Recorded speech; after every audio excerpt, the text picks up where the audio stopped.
नींबू वाले की सफलता। एक गांव में श्रीधर नामक एक आदमी रहा करता था।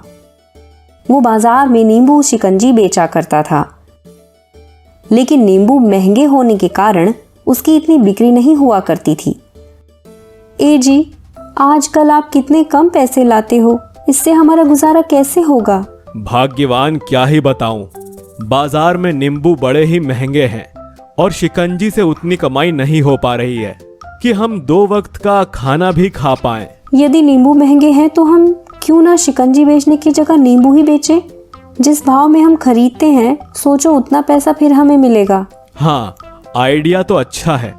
और नींबू हम डायरेक्ट किसानों से ही खरीदेंगे, फिर तो नींबू होलसेल में सस्ते मिल जाएंगे, तो रिटेल में अच्छी कमाई हो जाएगी।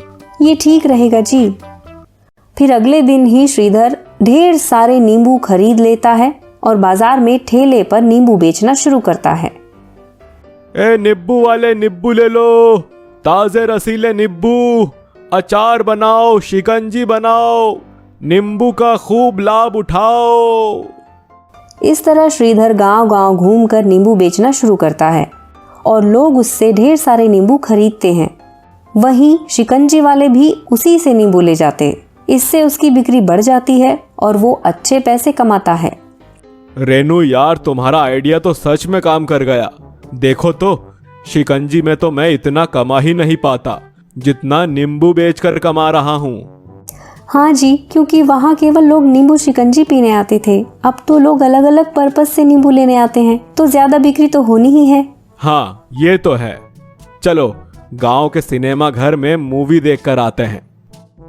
फिर दोनों तैयार होकर मूवी देखने जा ही रहे होते हैं कि अचानक से एक ट्रक से श्रीधर का एक्सीडेंट हो जाता है। उसमें उसकी टांग टूट जाती है।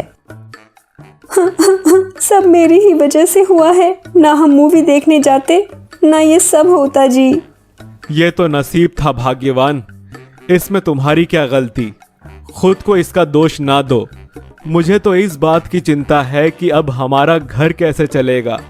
जो भी पैसे थे वो तो मेरे इलाज में लग गए। और मैं गांव-गांव घूमकर नींबू कैसे बेचूंगी?